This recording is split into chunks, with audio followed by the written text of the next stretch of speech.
The will was 11 pages long.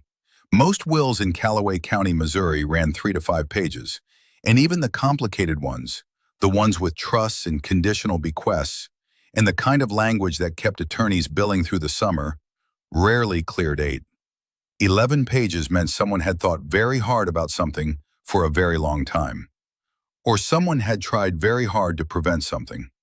In this case, it was both. The attorney who read it was a woman named June Lattimore, who had practiced estate law in Fulton for 22 years, and who was, by her own account, not easily surprised by the contents of a will. She had read wills that disinherited children for marrying the wrong person.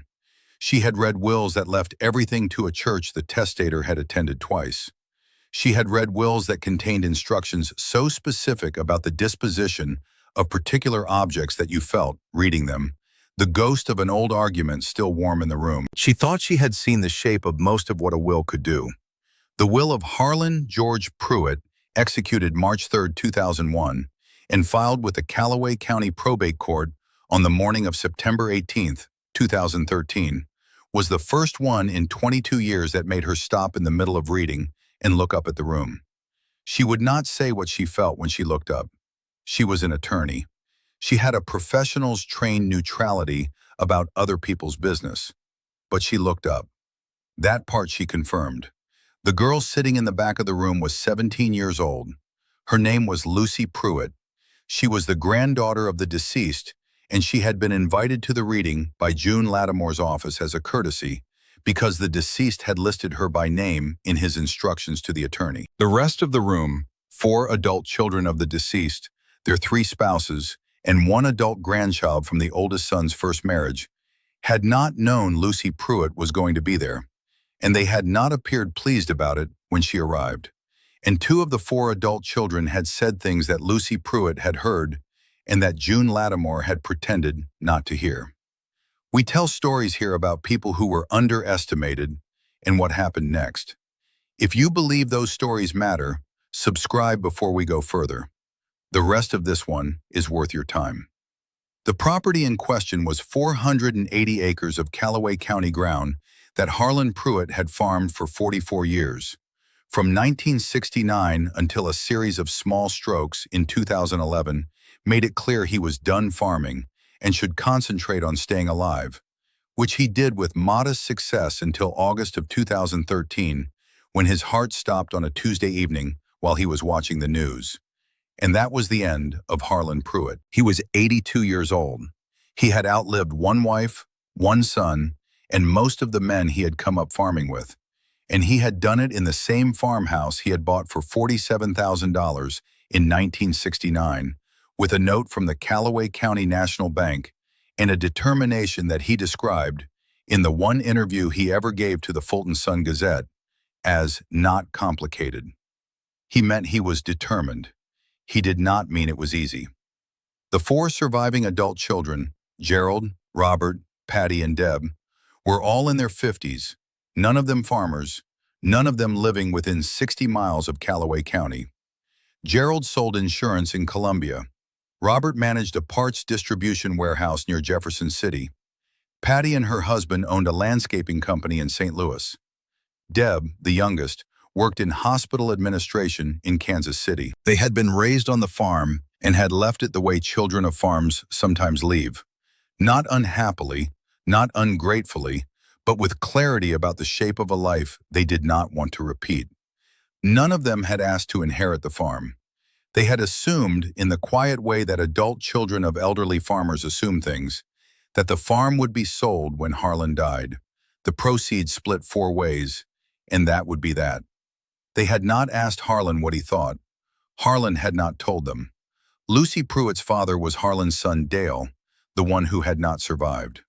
Dale Pruitt had died in 1999, at 36, of a kind of cancer that moves fast and does not negotiate, and he had left behind a wife named Carol and a 3-year-old daughter named Lucy, and a debt load from a failed equipment dealership that Carol had spent 4 years resolving at considerable personal cost. Carol had moved back to her own family in Audrain County after the debts were settled, and she had raised Lucy there.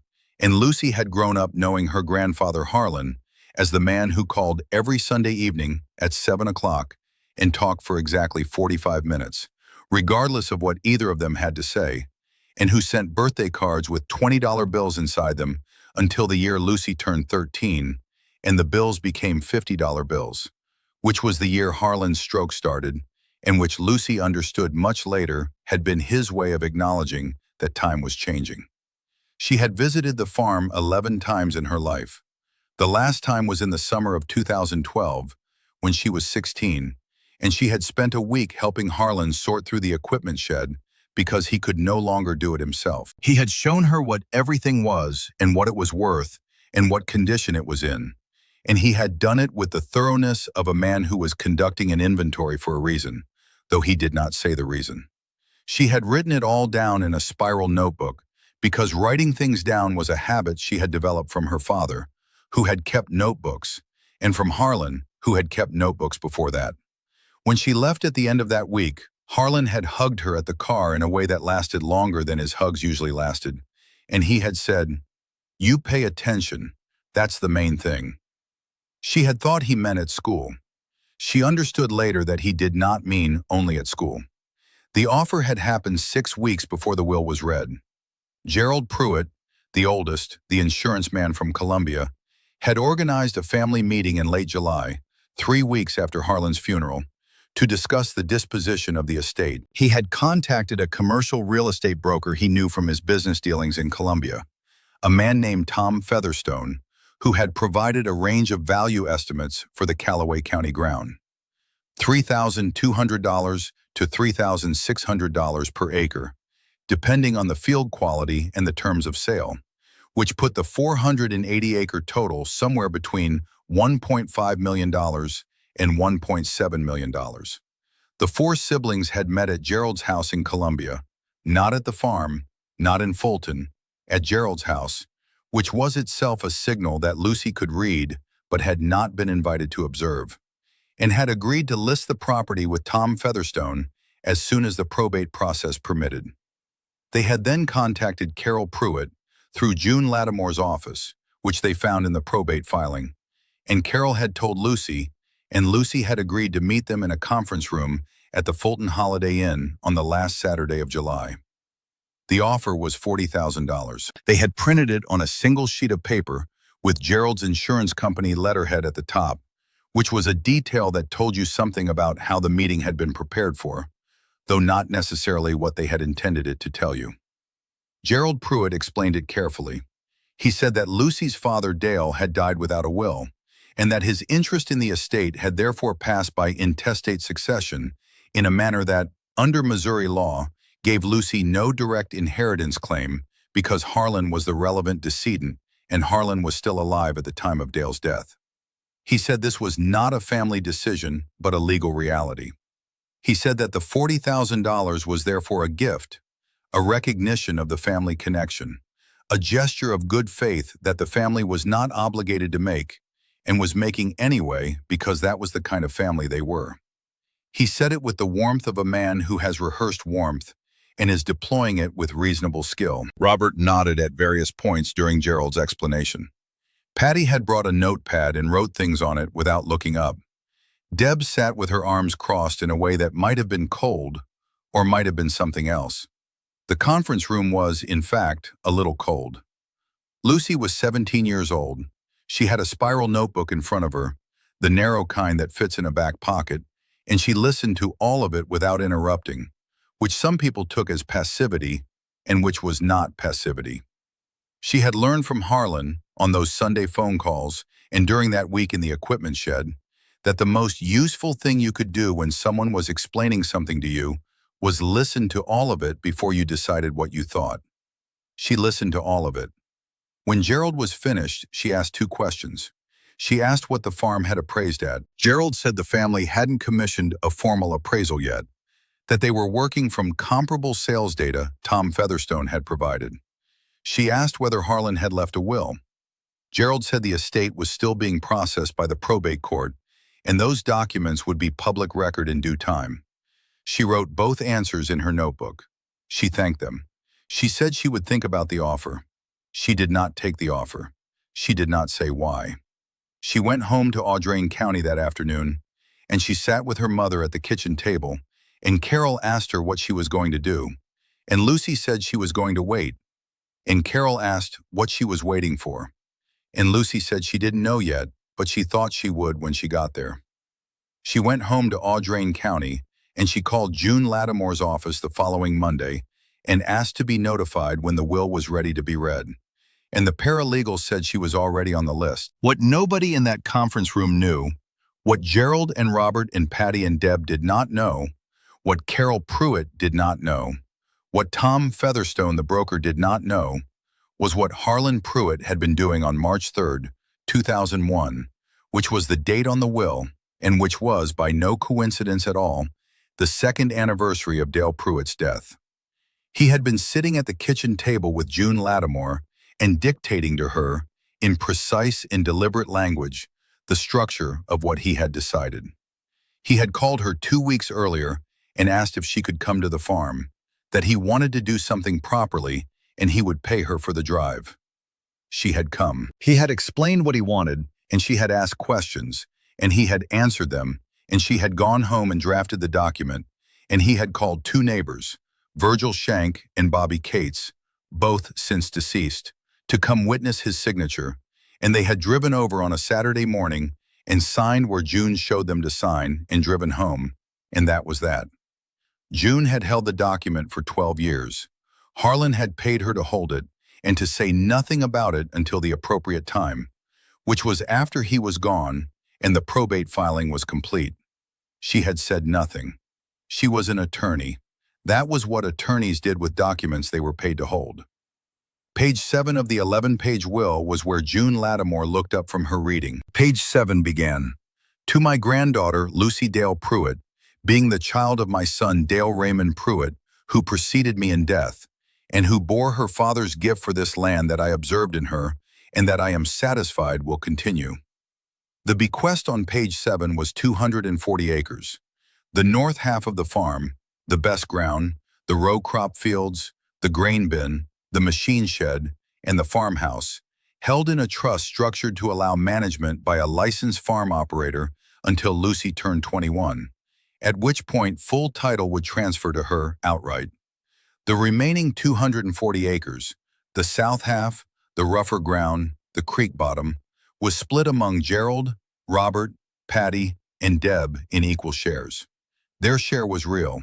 It was not nothing. It was at current values roughly $200,000 per sibling, which was not a trivial inheritance by any measure. It was also exactly half of what they had expected. The conference room at June Lattimore's office was quiet in the specific way that rooms go quiet when a number of people have simultaneously understood something that changes the shape of what they thought they knew. Robert looked at Gerald. Patty looked at her hands. Deb, who was the youngest and perhaps the most honest of the 4, looked at Lucy. Lucy Pruitt was looking at page 7 of the will. She was not looking at the room. She had a spiral notebook on her knee, and she was writing something in it, in the careful, unhurried hand of someone who is writing down something they intend to keep. The attorney for the adult children, a man named Preston Hogue, who had been brought in from Jefferson City at Gerald's insistence, spent 8 weeks examining the will for grounds to contest. He found the document properly witnessed, properly signed, properly filed, and executed 12 years before Harlan's death, at a time when Harlan was, by all available evidence, of sound mind and settled intention. He filed a notice of contest on the grounds of undue influence, specifically that Lucy had exerted improper influence over an elderly man during her 2012 farm visit, and June Lattimore filed a response that included, among other things, the original engagement letter Harlan had sent her in February of 2001, the drafting notes from their March 3rd meeting, and a brief affidavit from Tom Featherstone, the broker, confirming that he had never had any contact with Lucy Pruitt. The contest was withdrawn in December. The trust transferred management of the north 240 acres to a licensed farm operator named Webb Greer, who had been farming ground in Callaway County for 26 years and who had been named in the will itself as Harlan's preferred manager. Lucy turned 21 in 2017. The title transferred on her birthday. She farms it now. She is 28 years old. She leased out the row crop fields through the trust years to a neighboring operator, watching how he managed them from the fence line and from the yields, the way you watch something you expect to take back when the time comes. She took them back in 2017 and has been running them herself since, with Webb Greer handling what she cannot handle alone and teaching her, in the same unhurried way Harlan had taught him 20 years before, the things that take experience to see. Webb Greer stayed on after the trust dissolved because Lucy asked him to, and because, as he has said more than once since, to neighbors and to a county extension agent who asked him about it, she knows the ground in a way that surprised him. Not because she was young, because she was specific. She didn't ask general questions about farming. She asked questions about that ground, that field, that wet corner in the Northwest that had given trouble in 2015, and whether the tile line there was the original tile or a replacement. She asked about the grain bin roof that Harlan had repaired in 2008 and whether it had been flashed properly or whether they were going to see trouble in a wet year. She had written all of this down in a notebook during the 2012 visit, and she had the notebook, and she came back to it. Webb Greer said later that the first time he understood what Harlan had been doing was when Lucy pulled out that equipment inventory notebook. 11 pages, margins annotated in 2 different handwritings, and started asking him to account for the differences between what was there in 2012 and what was there in 2017. He said it was like watching a man return to a piece of ground he had farmed for 30 years. He said he had not expected that from a 21-year-old. He said he thought Harlan probably had. She has the spiral notebook from the 2012 visit. 11 pages of equipment inventory in her own handwriting, annotated in the margins with Harlan's additions, written in his hand at her request because she had asked him to add anything she missed.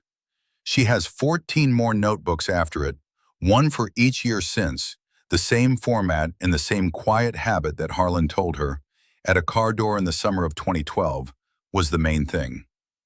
Virgil Shank, who witnessed the will in 2001 and who died in 2009 of a coronary at his kitchen table, had told his wife at the time, she recounted this to a neighbor years later, who passed it along to a writer for the Fulton Sun-Gazette when the case became locally known, that he didn't know exactly what he had witnessed that Saturday morning at Harlan's kitchen table, only that Harlan had been very settled about it.